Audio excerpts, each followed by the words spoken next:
This shook me. If you feel or you don't want to do something, I don't care if your friend, your mama, your daddy, your uncle, your grandpa, your cousin, whoever asks you and you don't want to do something, just don't go. Just don't do it.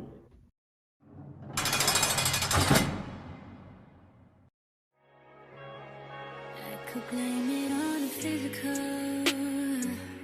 I could blame it on your lips, your touch, your kiss, real traditional. Hey y'all, I'm back with another one. Thank you so much for coming to my channel. Again, we are back, and I want you to, first of all, click the link, subscribe, hit the like button. I'm so glad to have y'all here, and we're going to jump into another video. So as we spoke about before, I told y'all I would come back with another video, and that's what I promised, so that's what I'm doing. So again, my name is VV Secret, and I definitely want to thank you all for tuning in on the last video. I know that was a bunch of depth, and you know, I like to get deep because the thing is that if I'm not being 100% with you guys, then what am I doing? Like, I'm not helping nobody. I'm not helping myself by coming on here as anybody other than who I really am. So today I definitely want to give y'all a little bit more of a backstory based off of what we talked about on the last video about the bipolymers or the booty injections or whatever. So some people were asking me like, okay, well, what led to that? Like, what brought you to that?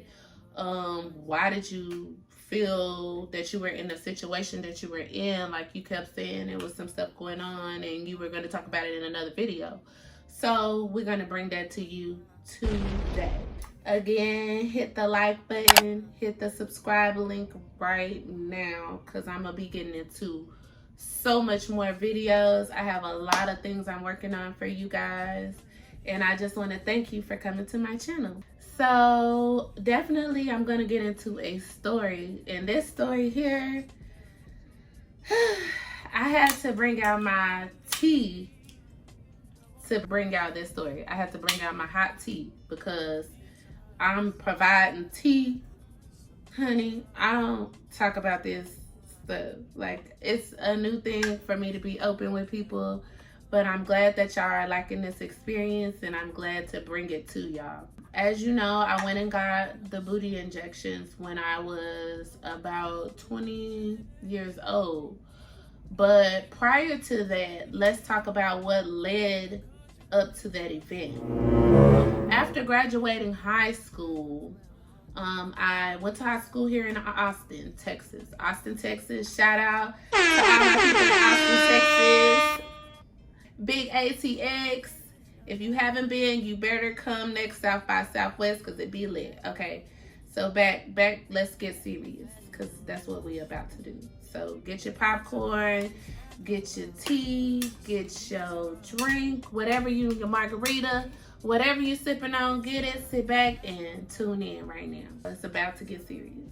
I did graduate high school here in Austin. Everything went excellent with that. I did have challenges because it's just not easy. Like, going to school is not easy for anybody, okay? But I did graduate, and when I did, I had applied to a lot of schools. You know, I applied to multiple schools. I'm like, okay, of course, all students are like, okay, well, what school am I going to go to? Like, you know, you're not sure. So I decided to go to Texas Southern University. Shout out to all my HBCUs. I'm so proud of anybody who fought through to make it through school. Whether you fought through to make it through school or you're doing your own business, congratulations to you. But I did go into school. My major at that time was business management. So I left off to school because I wanted to explore. I wanted to go to be around more blacks.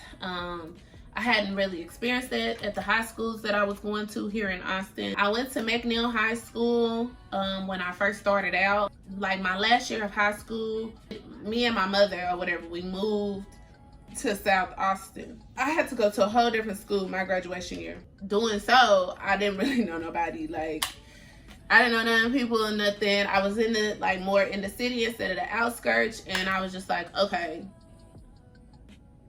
what I'm supposed to do out here. Again, Austin is a very multicultural city. You don't really see like just dense amount of blacks like you do in Houston or Dallas, or when I lived in Killeen, it's heavily with blacks, or Georgia or something like that. It's just multicultural. So I wanted to get that experience, and I went off to Texas Southern, which is in Houston, Texas.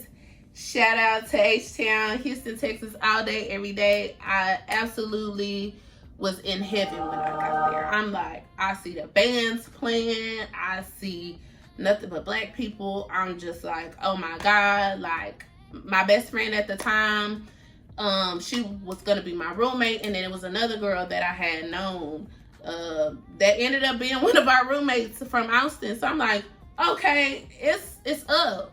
It's up. And then we had another roommate that we didn't know, so it's 4 people. Now, if you don't know Greystone Apartments, like, everybody know Greystone back in the day, okay?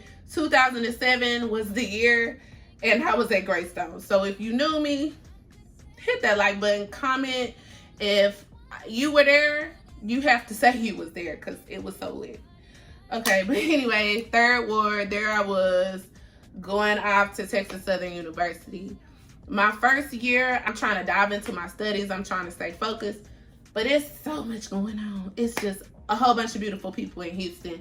It's parties, it's drink, it's smoke, it's everything. And here I come in there like, oh no, I hardly drink. Like, I just want to study. I'm going to stay at home. And they're like, what is wrong with you? Like, you all, and I'm like, what do you mean I'm all, like, what is that? I'm like, I'm trying to do my studies.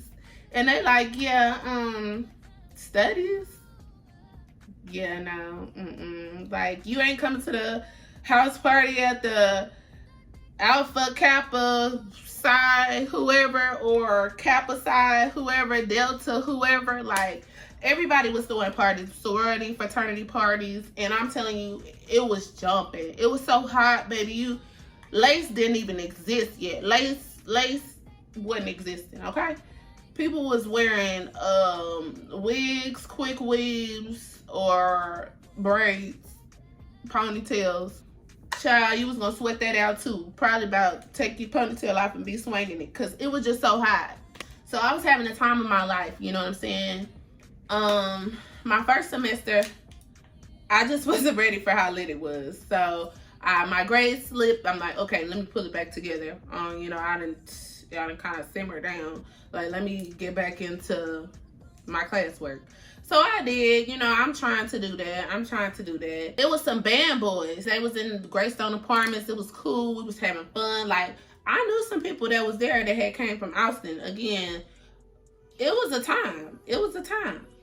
I don't know. I believe I had got cool with the band boys. Somebody had came by, like, the apartment, because it's a dorm room. So they like, yeah, turn up, They was always carrying their instruments. They in the living room beating drums and trumpets and everything else. It's super lit. You just had to be there. It was the old days, okay?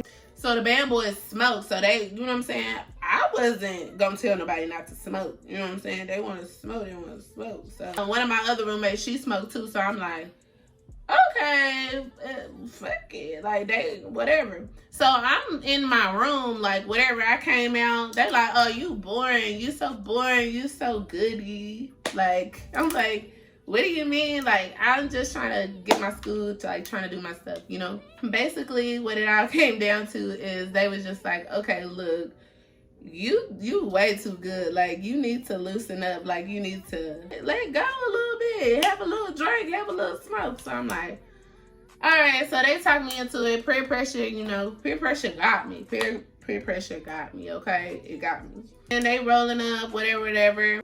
I'm like, okay, you know, I had smelled smoke before. I've seen people smoke, but like that just wasn't my thing. I had never tried it. So they were like, okay, you gonna hit it? Where? Like, all right, I hit it like one time. I'm like,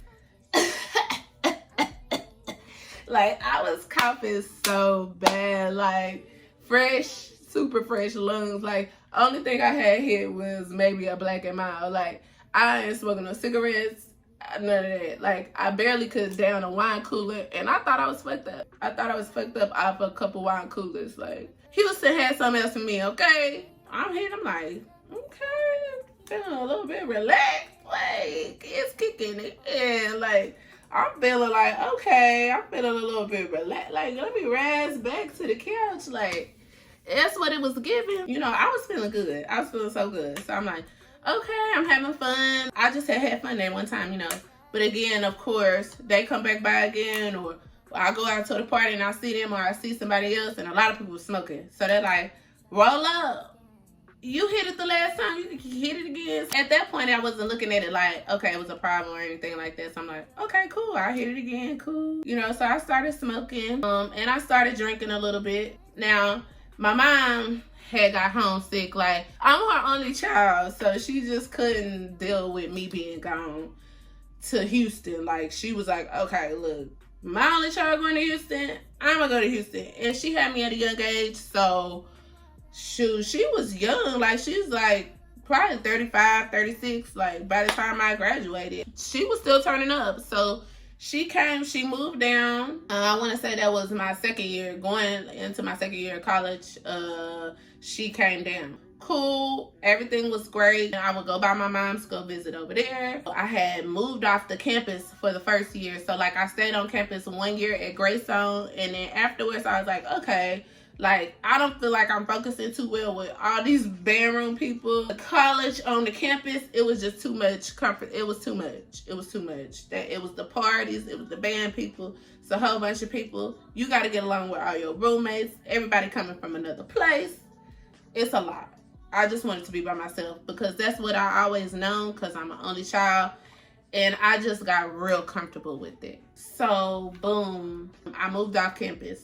I moved to Pearland. Now Pearland is a piece from where school was at, so I would drive back and forth from Pearland to school to go to class. Now of course I wasn't thinking like, okay, I'm gonna get tired of this and I'm probably gonna want to not go to class some days because where I live at. Of course that did started happening too. I'm like, I don't want to go. I don't feel like driving. I'm gonna skip class today. I still would go to class majority of the time. So let's fast forward up to the events.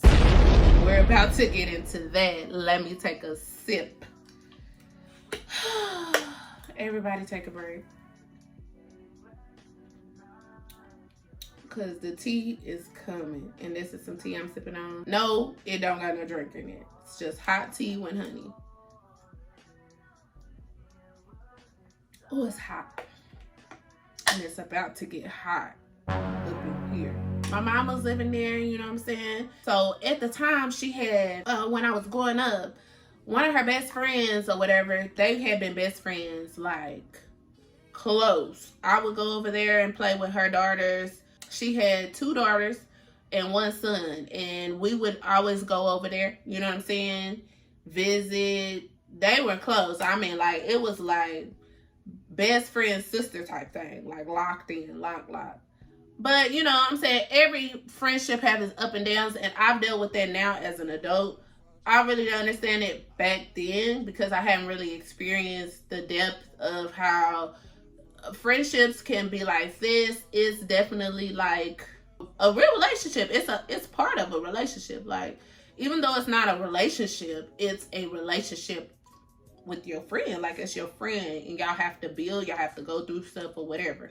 So they would go through their stuff. You know what I'm saying? They might not talk for a while, then they'll get back talking. They might not talk for a while, and they'll get back talking. One mad, and somebody might do something petty. I don't know. But at the end of the day, one of these events end up turning into a big thing. Okay? Anyway, she hadn't seen her friend in a while because they had fell out about something prior to my mom moving to Houston. I was working and going to school. I was working at this grocery store called Food Town. And Food Town was in Pearland, where I lived at. Of course, my mom was like, Vicky, because she calls me Vicky sometimes. So she's like, Vicky, it was around January. It was January, and I'm going to tell you why it was January. Because it was her daughter's birthday. My mom's best friend daughter's birthday. And they were going to come down to visit. So I'm like, okay. I was like, Mom, I'm very tired. Everybody know I'm always tired. That's probably like one of my favorite vocabulary words. I'm tired. And I want to get in my bed. And I want to go to sleep. And I'm always doing that. I'm always getting in my bed. And I'm going to sleep because I work super hard. I have long days. I'm like, Mom, I've been working all week. I'm not trying to go out. She was like, come on with us. Like, she coming down. I already told her you were coming. I'm like, well, why you tell her that? Like, why you tell her that? I'm not going. Like, why did you do that? She like, Vicky, they already on their way. I told them you were coming. Like, they so excited to see you and me. And I'm like, Mom, like, I was like, ugh. Anyway, I'm gonna have to get something together or whatever. Because she had already said it to him. So I'm like, all right. I'm gonna go. You know what I'm saying? I wasn't really feeling like that was the first sign. If you feel or you don't want to do something, I don't care if your friend, your mama, your daddy, your uncle, your grandpa, your cousin, whoever asks you and you don't want to do something, just don't go. Just don't do it. It's very hard for me to say no. It's very hard for me to say no. Especially to my family, because I just got a big heart and I just want to be there. So I was like, okay, let me get myself together. So I got myself together. You know what I'm saying? I'm like, okay, let me head over to my mom's. I think I even got there late, if I'm not mistaken. So it was just a lot for me to get there, because I was tired. I want to say we had took my car. It was either my car or my mom's car. Either my car or my mom's car. But they had made it, so I'm like, okay, hey. It was late because, again, like I said, they were coming from Austin, which is like a 3-hour drive from Austin to Houston. And then I was late because I was tired and I was just trying to pull myself together. So we head out. It's like, okay, we're going to Metropolis. Now, backstory, Houston, Metropolis used to jump, okay? It's like multiple clubs in one. It was huge and everybody went. It was packed. This is back during the time when people actually was dancing. So boom, we head out. We get there, mind you, January. It is very cold. That year in particular, it was very cold. Very cold that year. So I had just got a new blue jean trench coat type thing from my grandmother, my step grandma. I had just got a blue jean like trench coat long to, for the winter time. She always trying to keep me bunkled up, because if my throat is out, I might get sick. So boom, we get over there and I got my little trench coat on, whatever. So we finally found a parking spot because it's late. We park on the opposite side. So the club is on this side and we park on this side, and we gotta walk across the road where the cars are coming. So we park the car. Everybody get out and they trying to run, of course, to get across the street to get inside. I'm like, hold on, because I had took my trench coat off in the car. I was like, hold on, I need to run back and get my trench coat.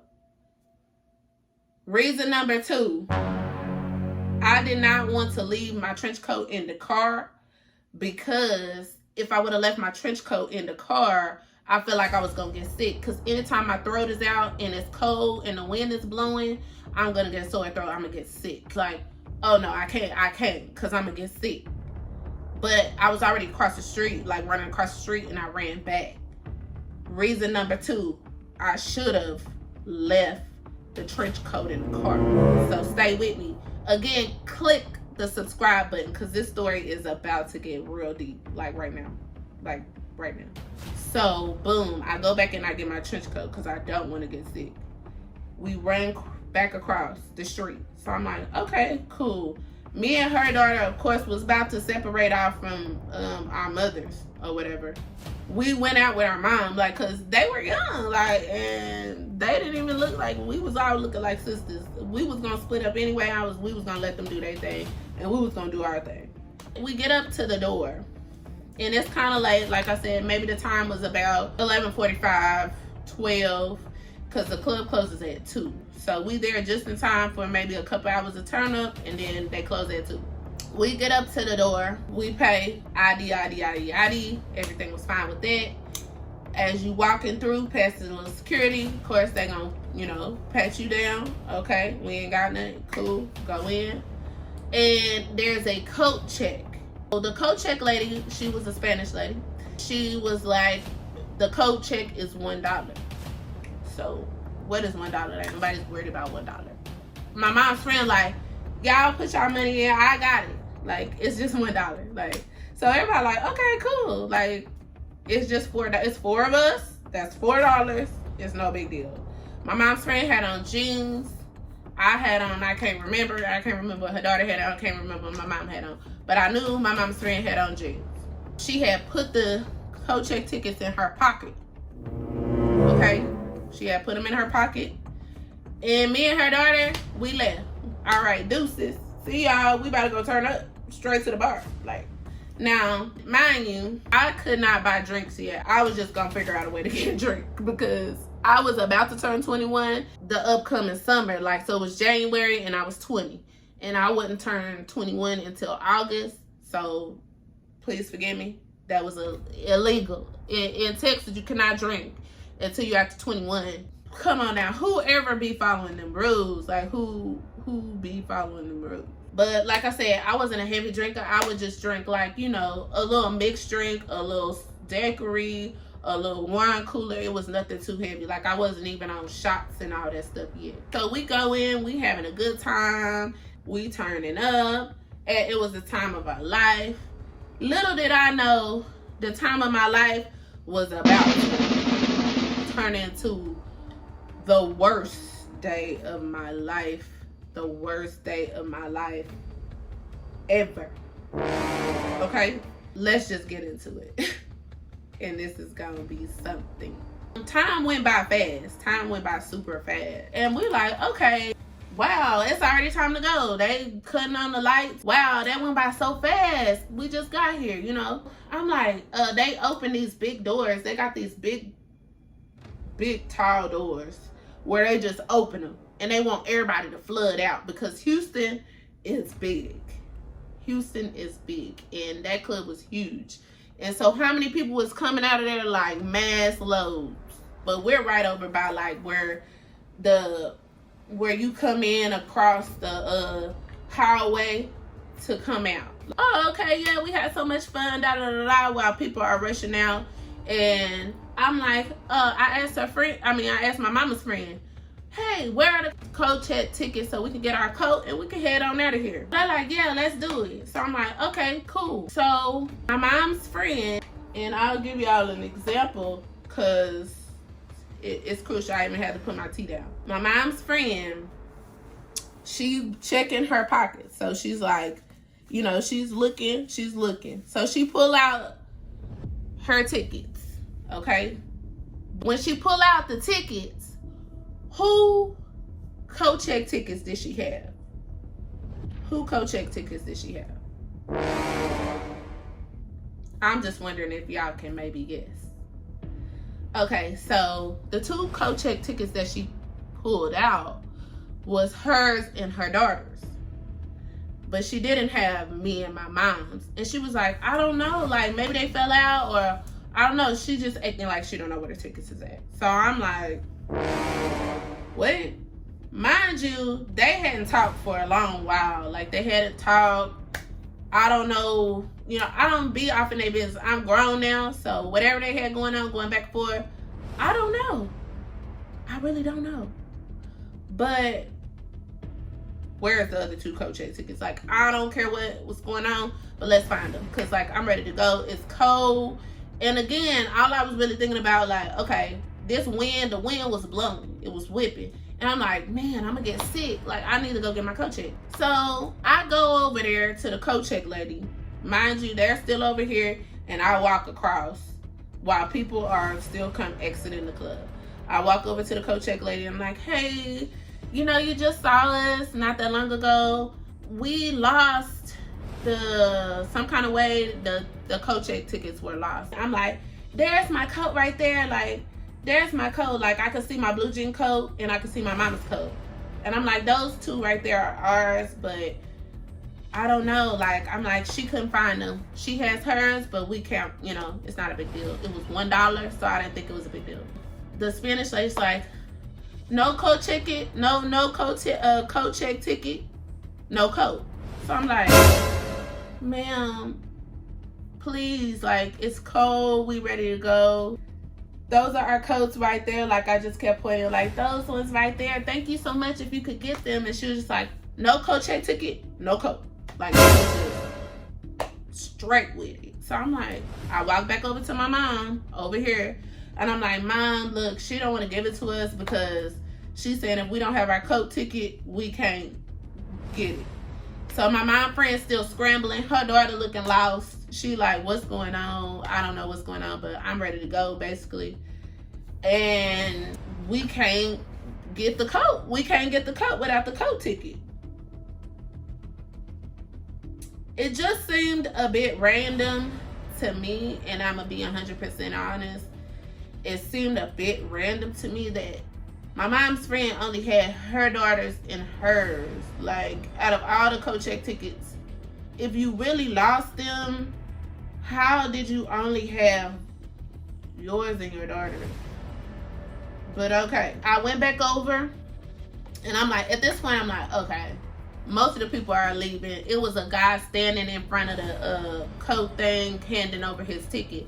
And I asked the lady again, I'm like, hey, ma'am, I'm so sorry. Like, my mom is over there. We need our coat. Can we please get our coat? I'll pay you. Like, here's $20. Here's $10. Like, can I just pay you extra and you keep that and we get our coat? She was like, oh, no coat? No coat ticket? No coat. So this guy was tall. And when he reached to get his coat, I tapped her hand and I was like, ma'am, please. So before I could even say please, I was like, please. And she said, police officer. She hit my hand. She hit me. I'm like, what?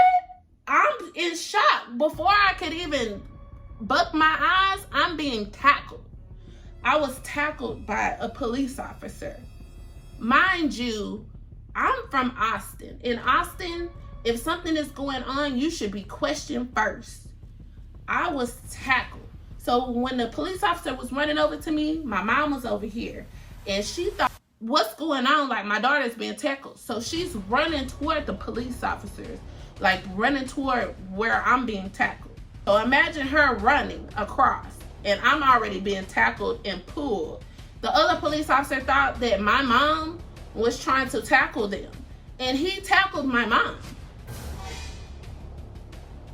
So I'm steady, like, turning my head like, sir, please, like, I haven't told my story. And he was like, oh, you want to resist arrest? You want to resist arrest? You want to resist arrest? I'm like, I have not even told my story. Like, I'm trying to tell him. And he, before I knew it, he, like, started grabbing me. And I feel like I was panicking because I'm like, what is happening right now? Like, I can't breathe. I'm panicking. Because how did this situation get like this? Mind you, my mama friend and her daughter still off to the side. They ain't ran to shit. What in the hell is going on? I'm confused. All I know is everything happened so fast and I'm like flipped and my heel is like, you know, I got heels on. Some kind of way I feel like I didn't kick somebody or like when I was flipped, all that. Like, it was crazy. I'm flipped to the ground with my head pressed into the floor. And I'm like, I'm really like, what's going on? Like, is he ever gonna question me?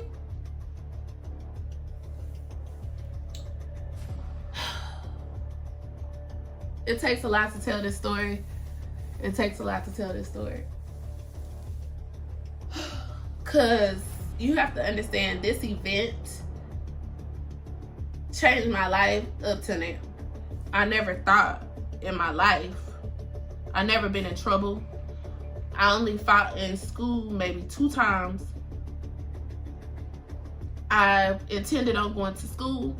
I intended on going to college and finishing.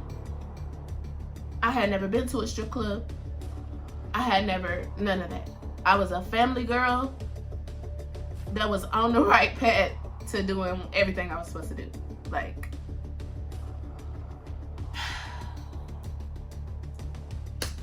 so I'm there sitting next to my mother in handcuffs at Metropolis Club when I was 20 years old. January, when I was 20 years old, with handcuffs on. The police officer is like, oh yeah, you going to jail. Y'all both going to jail. I'm like, what did I do? He was like, if you don't be quiet, you're gonna get another charge. So you might as well just be quiet. You talking and you're gonna get another charge. I'm like, how you gonna give me another charge? You never asked me about anything that happened from the beginning. My mom's like, Victoria, be quiet. Victoria, be quiet. Just don't say nothing. Like, just don't say nothing. Just sit here quiet. So it finally starts settling in, like, okay, let me just not say anything else. So I sat there not saying nothing next to my mom in handcuffs. Can you believe that in this time, the Spanish lady behind the counter that did not want to give us our coat came from behind the counter while the police were writing up the report and handed us our coats. And she was like, here's your coats. I'm sorry. Just let it go. Like, we did not do nothing. Clearly, she did not think that she was about to blow up a situation like how it did. And my mama friend and her daughter didn't think all this was gonna go the way it did. But it did. And we in handcuffs. And he's like, oh yeah, it don't matter at this point if she brought you your coat or not. You're going to jail. And I just burst out in tears. I said, well, what am I going to jail for? He was like, you'll find out when you get to jail. So I had told my mom's friend and her daughter, because they were supposed to be staying in our house. I had my dog there in my mom's house. And so I'm like, okay, well, here's the car keys. Like, here's all our stuff. Like, I'm trying to tell them to take our stuff from mouth because I can't do nothing. I'm in handcuffs. I'm like, get the keys, get my dog, feed my dog, call my friend, like, tell her what's going on. She was up there before I even noted. And I can never say that I cannot thank her enough for showing up. Like, she was there like 10 minutes. Like, she was up in there, like, trying to, like, what's going on? Like, she didn't know what was going on. I still don't know what I'm arrested for. So we get put in the back of the police cars, and I get booked into Harris County. Me and my mother are booked into Harris County. I am the age of 20. As soon as I get to Harris County Jail, I'm wondering, what am I going to jail for? What am I here for? First thing I asked the little lady after they doing my fingerprints, because baby, I was never in jail. I've never been to jail. I was not in the system. I had my fingerprints done, and I asked the lady, ma'am, I said, ma'am, what am I in jail for? She was like, you don't know? I said, no, I don't know what I'm in jail for. I don't know. The police officer told me to ask y'all when I got here. I was never read my rights. None of that. Like, I said, ma'am, what am I in jail for? She was like, well, you're in jail because you assaulted a police officer. She was like, you like to assault police officers? I said, what? Assault a police officer? I said, I'm not assaulting no police officer. Y'all could say that I was trying to talk to the police officer while he was trying to arrest me, but he never even asked me nothing. He came and tackled me. He never asked me, hey, what's going on here? What's the confrontation? Or try to assess the situation at all. She was like, well, I don't know, but you'll have to take that up with the judge in court. And it's Friday night tonight, so you'll have to take that up with the judge on Monday. I'm like, hold on, wait. On who? Monday. I said, all weekend? She was like, yeah.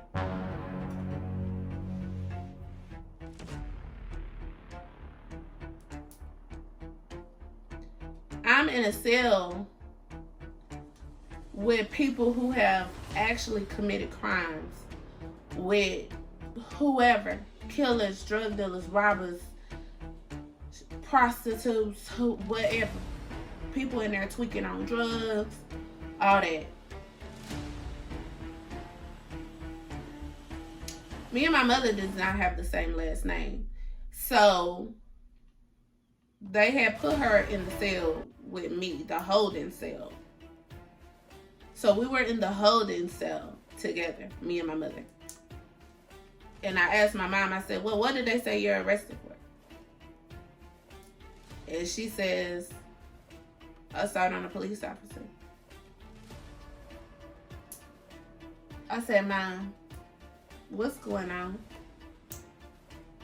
She was like, I don't know, like, they're trying to say that we assaulted the police officer. I said, Mom, that's not the truth. Like, we're going to get out, right? Like, I'm 20. I'm like, we're going to get out, right? Like, I hope we're going to get out. Like, I don't know what's going on, but I hope we're going to get out. And I need to tell them, you know, just think, I'm coming from the mind of a 20-year-old. I'm coming from a girl from Austin that's never been in trouble, that's never witnessed the law. I'm going to get out, right? Like, we're going to just tell them what happened and they're going to fix it.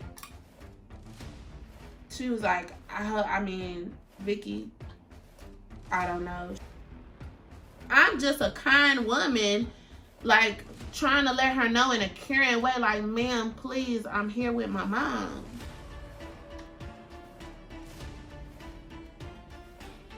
I replayed this story in my head so many times, y'all. I can't tell you how many times I've played this story in my head.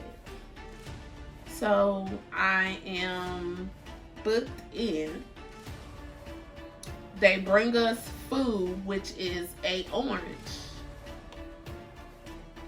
a bologna sandwich, and an oatmeal cream pie.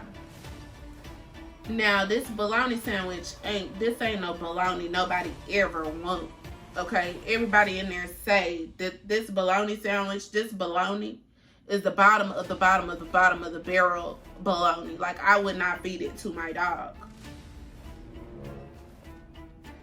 So I ate the orange and I ate the oatmeal cream pie.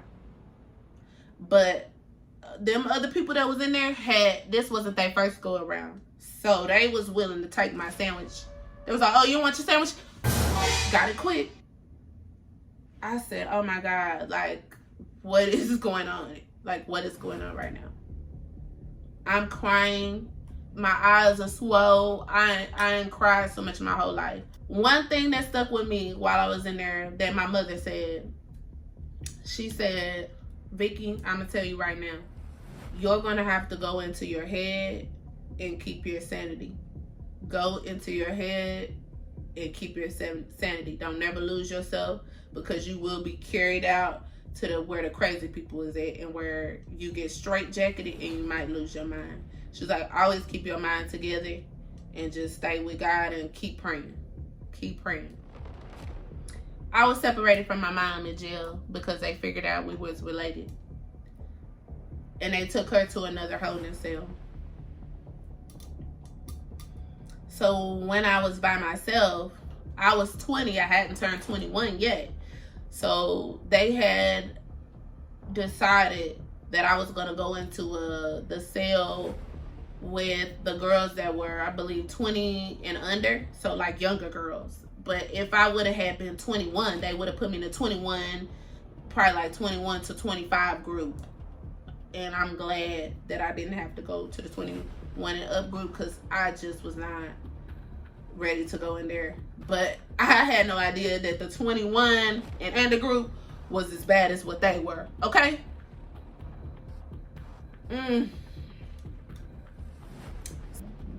They transferred us from one holding cell to another holding cell because the jail was getting more and more crowded, and apparently overheard that the jail is to the max capacity this particular weekend. And so they put us in this other cell while we're trying to get, you know, moved on to a room, like to an actual bunk.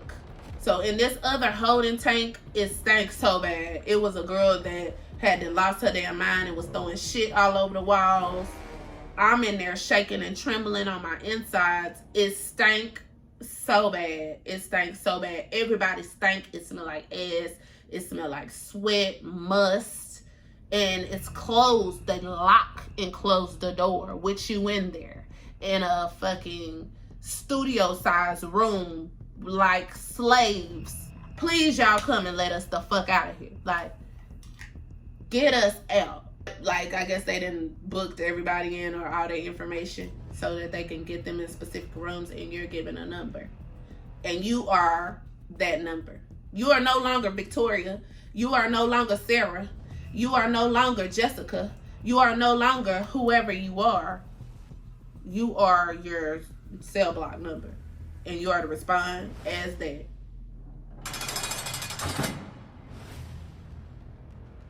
I was in shock. What was happening? I was a schoolgirl.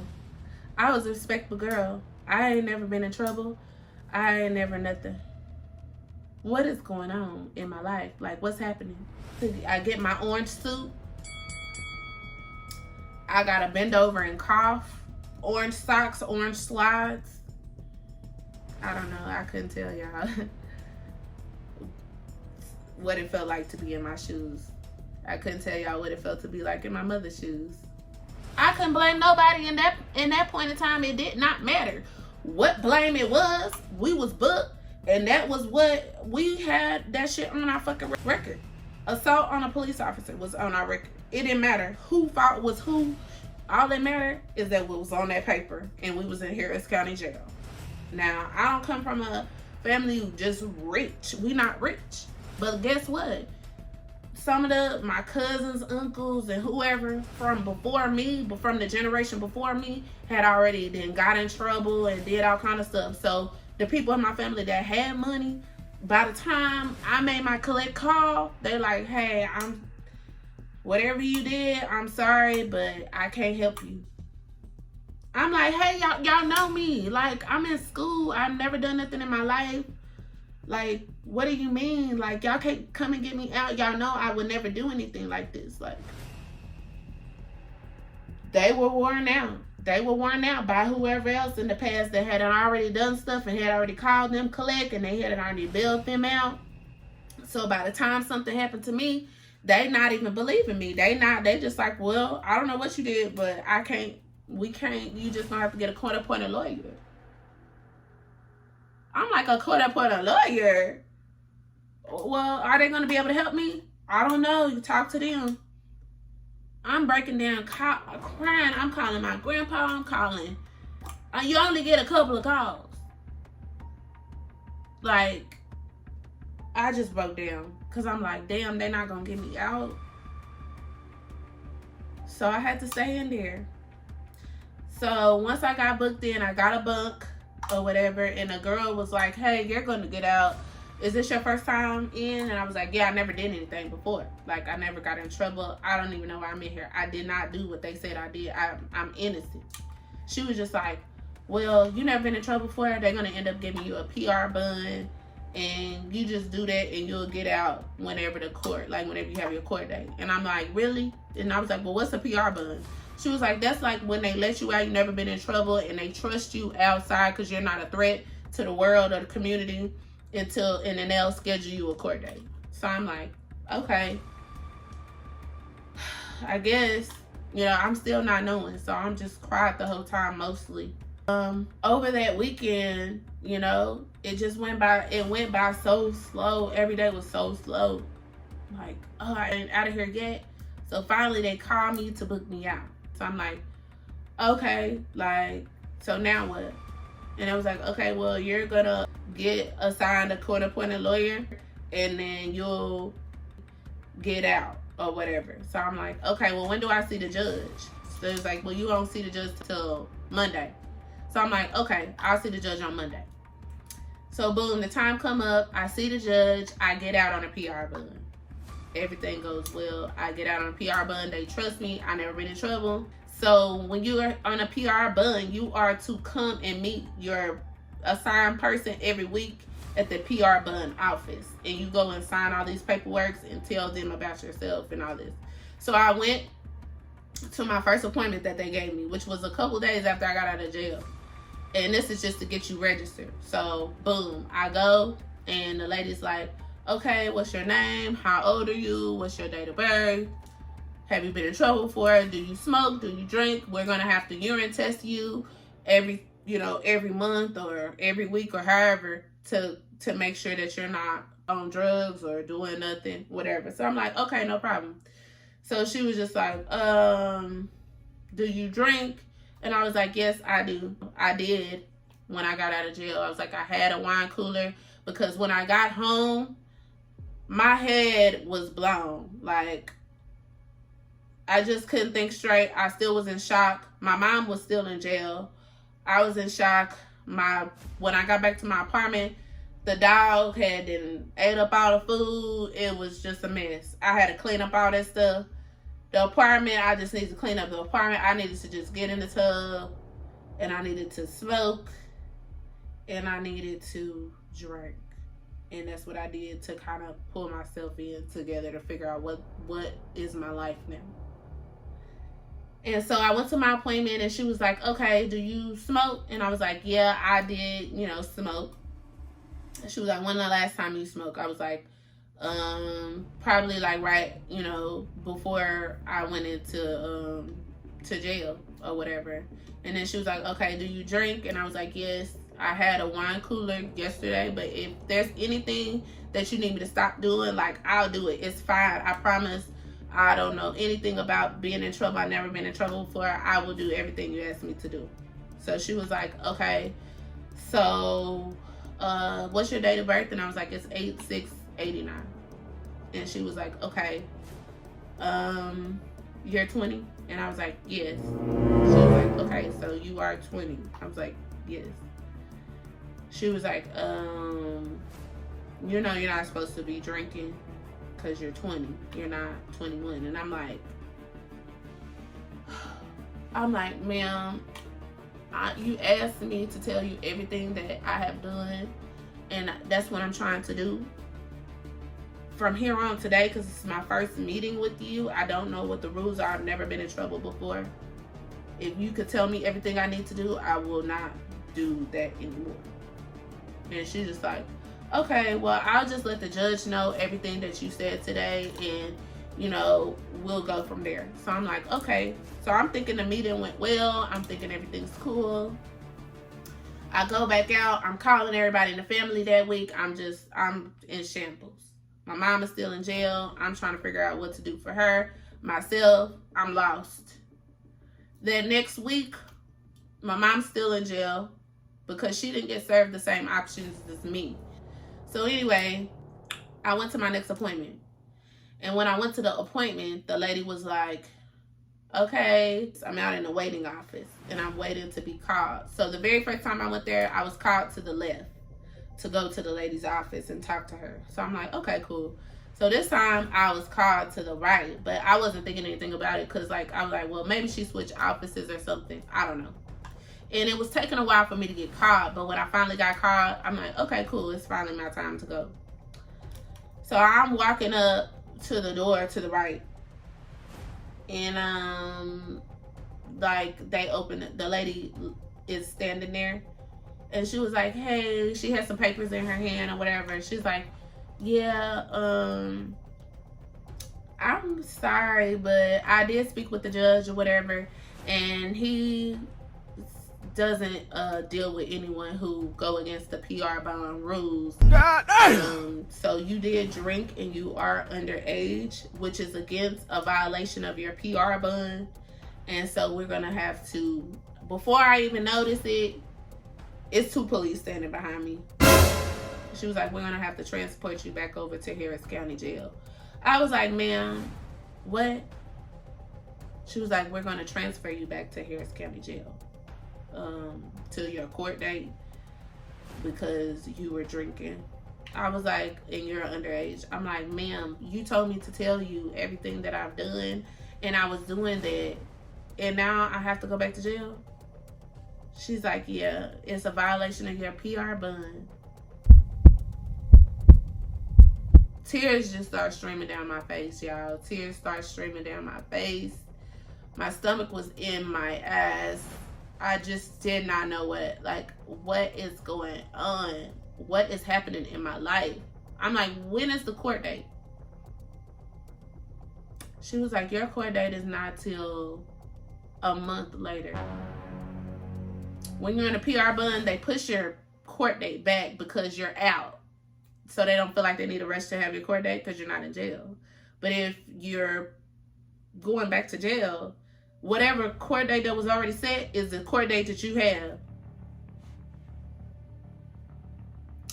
I had to go back to jail. Back to where I just came out of a week. I had just been out. I had just got out. I was in there for 4 days. I had been out for a week. And I was back in jail. And I wasn't going to get out for a month.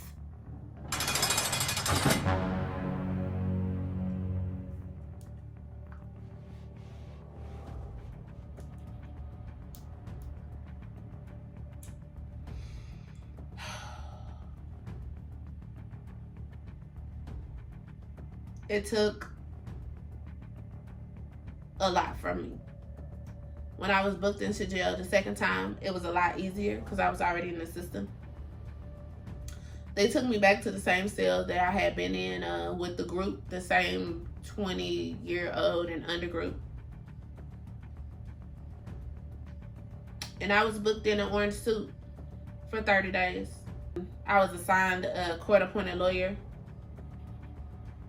that I told the whole story to. And I told her specifically, could you please get the camera to the event? Please tell them to get the camera. I told her that the first time I was in jail. Get the recording, because the recording will show that I never hit anybody. I never assaulted anybody. I never assaulted the cop. None of this. Like, all this is false. I told her multiple times. But a court-appointed lawyer, I was soon to find out at 20 years old that I thought I could trust the law system. I was only to find out that you couldn't. I forgot what skin color I was. I forgot the numbers that they keep up with for Black African-American people. And I was in the system.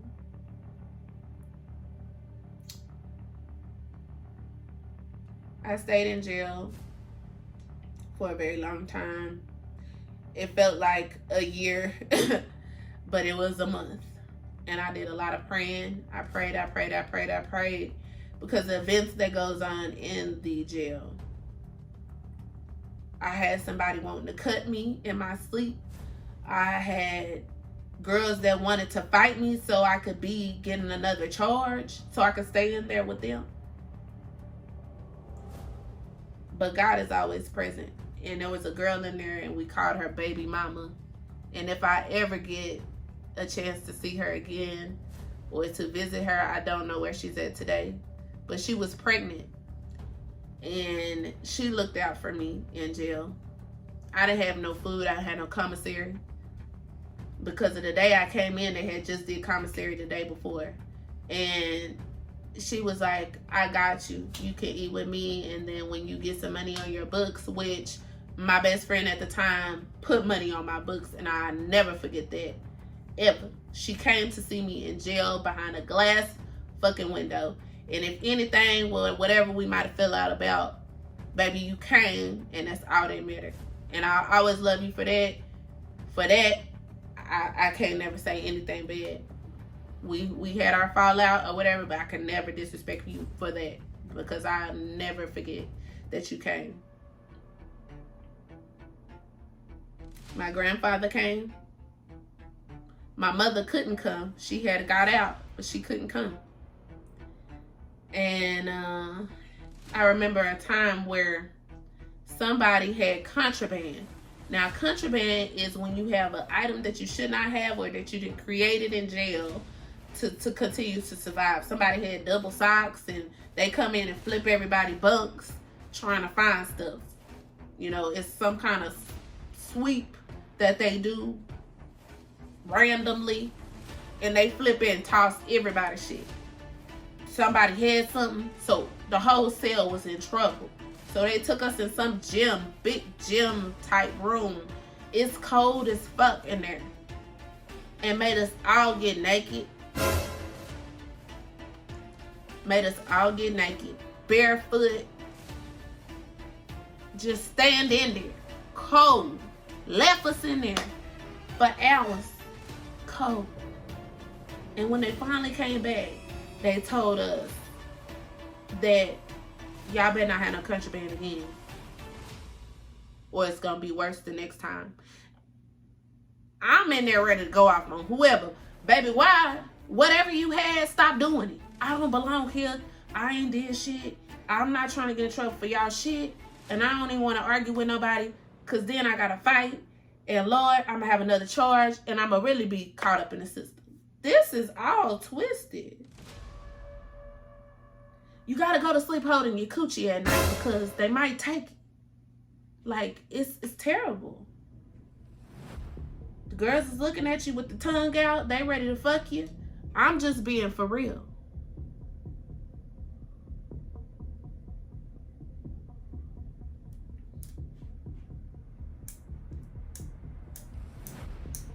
The only reason I didn't lose my mind is God. I got served my paperwork for the description of the event that took place from the police officer. And he says that I knowingly kicked him in his private area while he was arresting me.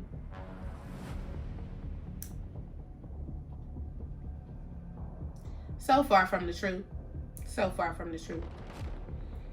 And not only that, my charge changed because of what he said. So now my charge is not only assault on a police officer, but it's assault on a police officer with a bodily injury now. That's a felony charge.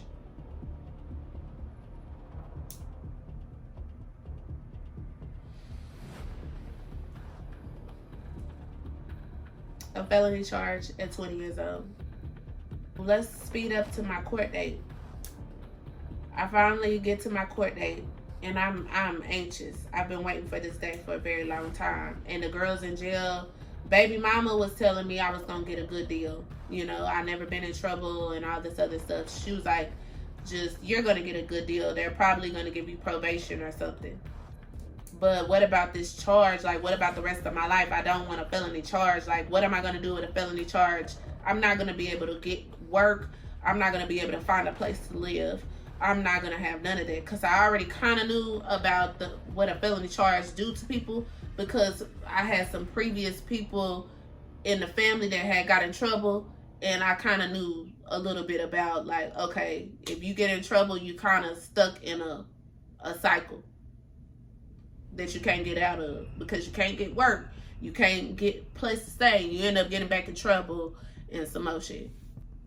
So I had this court-appointed lawyer. I believe her name was Kimberly or Kelly. I'm telling her, like, hey, ma'am, is there anything that you can do? And she's just like, well, if you would have never drank, like, you would have been out on PR Bud, like, things could have been better. I'm just like, I did not know. Nobody told me. Like, she was like, but we're 20. I'm like, I know, but, like, I don't know. I never been in trouble, ma'am. I'm going to talk to the judge and see what we can bring you back. Like, we'll see what plea deals we can try to get for you. I said, well, did you get the video? Like, did you try to get the video? She was like, I was not able to get the video. No. I'll talk to the judge, and the police officer is supposed to show up to speak. So we're waiting. So we were waiting. All the cellmates wait in this one holding room, and one by one you go up to this window and talk to the lady, your court-appointed lawyer, about whatever they got for you. Each person individually, they'll go, you know, and they'll take you into a room to talk to your court-appointed lawyer, and then you go back into the room with the cellmates or whoever's court date is the same as yours that day. So she called me back the second time. She's like, okay, the police officer haven't showed up yet. This may be a good thing, but we're just waiting to see if he's gonna show up. And then she was like, you know, we're just gonna wait and see, and then we'll come back. You'll come back to the window again. So I'm like, okay. So I go back in the little holding room. They call me back again, like a little while later. So finally, when I get it to the window again, I'm like, okay. She's like, okay, we got 3 options for you. Okay, the police officer did show up, and, you know, he said whatever he needed to say, and he actually wanted you to do some things extra that he asked from the judge.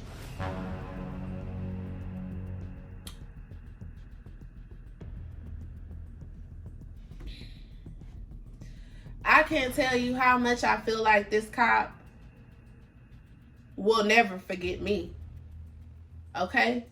Because I am God's child, and you cannot do something like this to someone and think your life is going to be great and filled with the proper things. It's not. I cannot tell you what this cop took away from me in my life. This is what she told me the options were. Option number 1,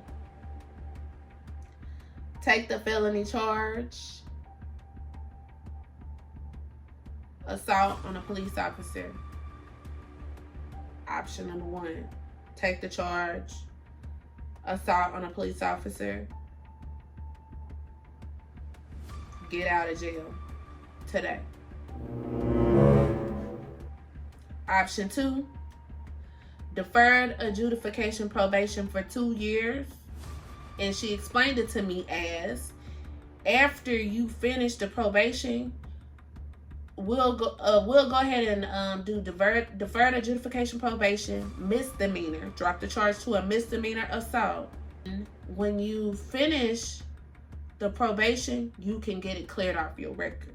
This is what I was told. Okay, so I'm trusting her. I don't know anything about the system. All I know is that this lawyer is supposed to help me.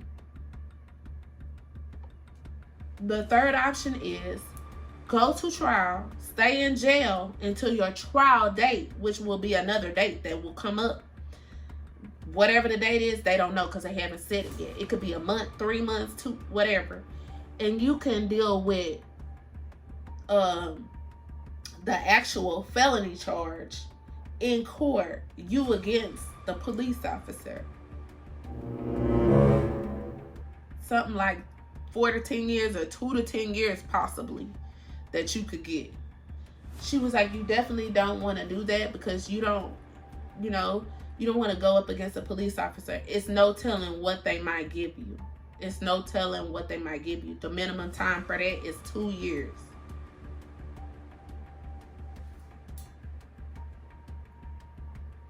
I had no choice. I didn't want a felony for the rest of my life. And I didn't want to go up against a police officer. So I said, if I take the probation, what is the stipulations? What did he ask for? He asked for me to go to anger management, and he asked for me to write him an apology letter. Write him an apology letter for what I done. How can I write you an apology letter? And I ain't done nothing in the first place. How can I apologize to you and I ain't done nothing? You want me to make up an apology letter to this man that's ruining my life? And for this charge I'm about to say I plead guilty to, that I was never guilty to.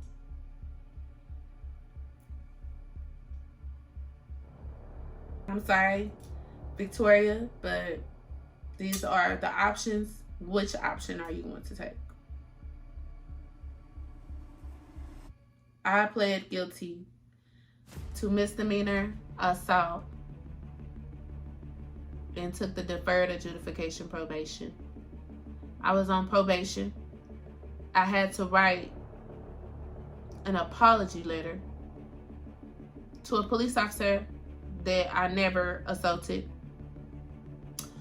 I had to take anger management. I had never had anger problems a day in my life. Never. I never had anger problems. I was now with a misdemeanor on my record. This shook me. Not only did I have a permanent record, my mama did too. Nothing could save us, neither one of us. After that event, well, I was still in my apartment. I think about a year went by that I stayed in Houston. I was no longer in school. My mind was gone. School had already done went on during all that time. I didn't re-enroll in class that year.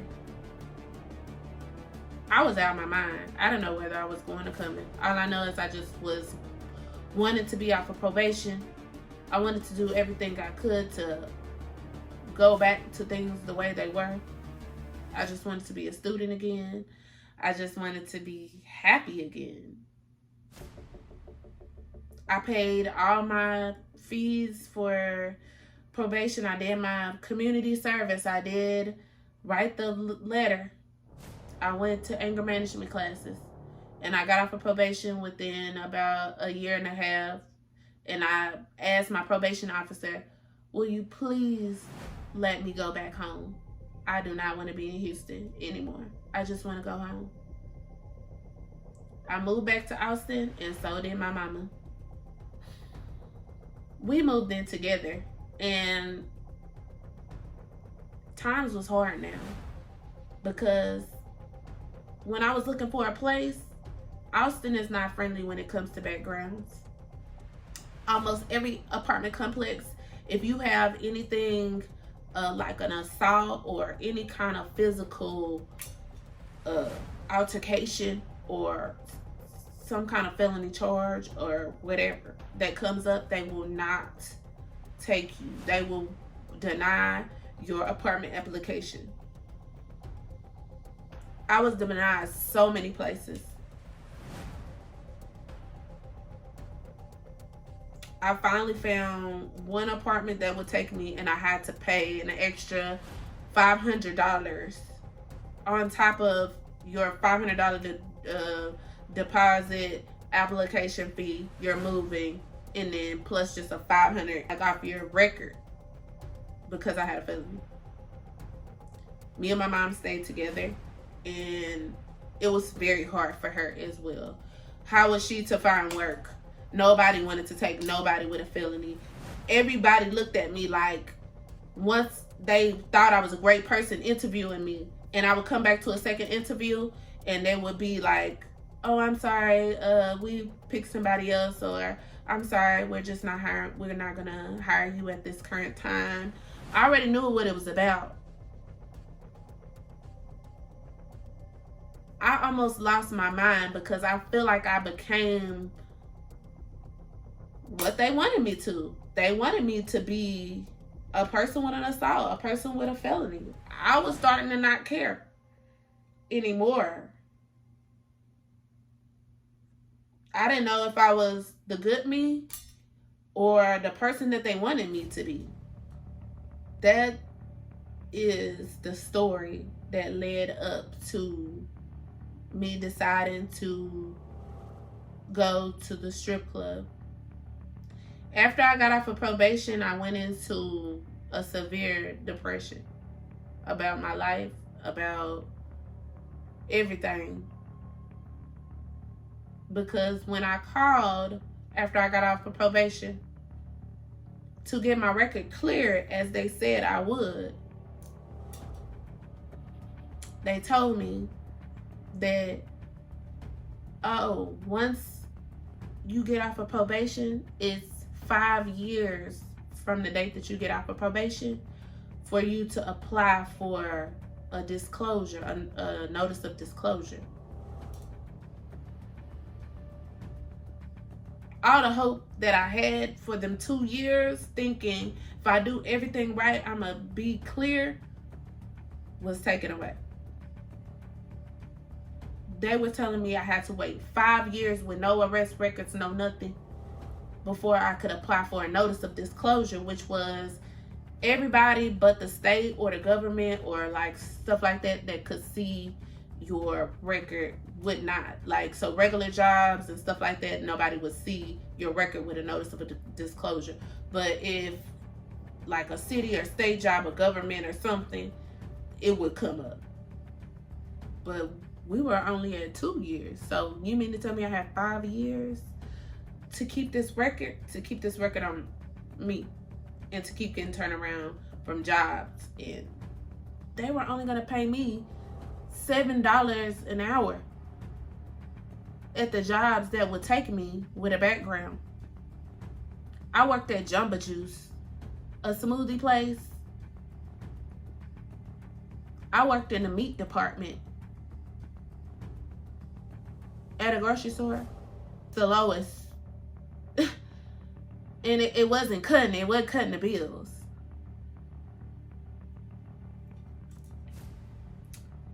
And I started smoking. I started smoking weed. Real bad, real bad. My mom couldn't get work. I was depressed. I know she was going through a lot too. And trying to hold up the household and trying to provide and trying to pay bills and all this stuff. At that time, probably 21, how was I gonna do it? I'm holding the weight of a 40, I don't know, somebody who really did something. A weight of a 40 and up person, a grown woman. All the play, all the all the innocence I had, everything was taken from me.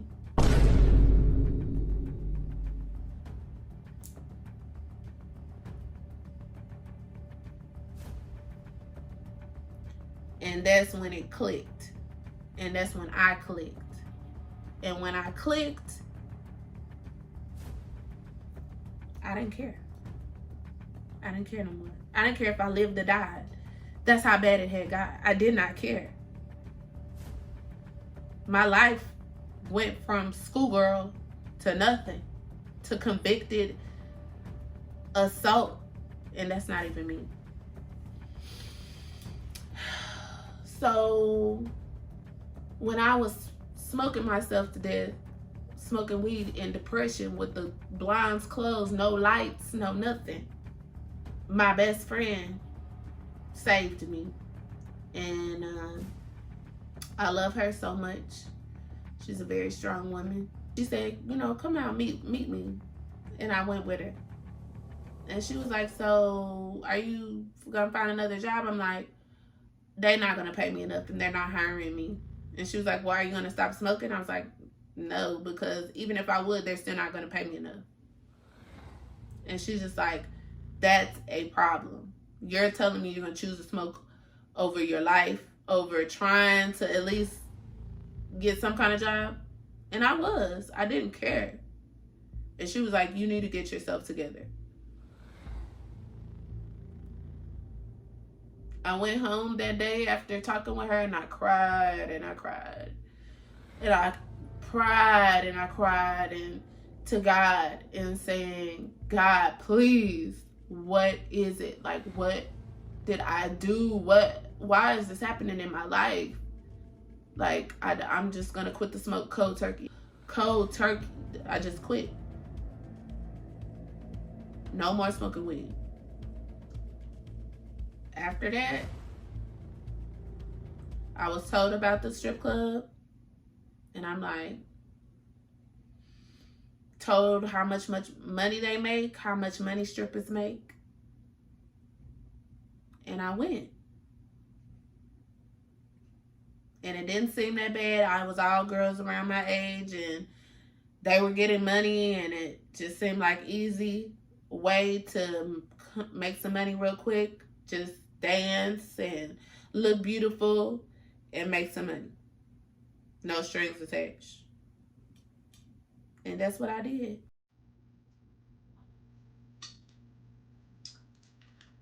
My life has never been the same, but I'm a very strong woman.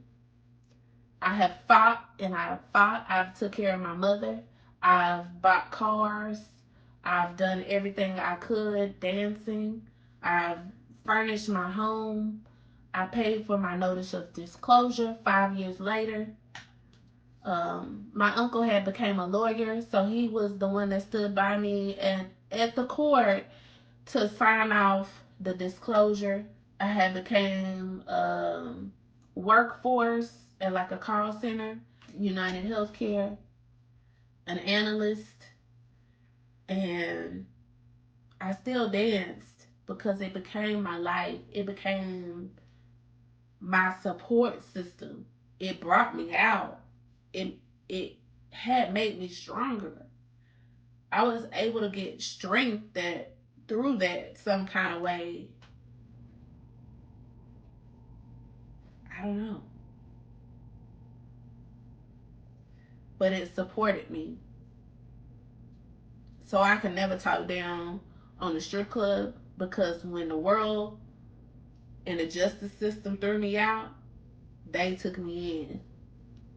And I was okay. And my mama was okay.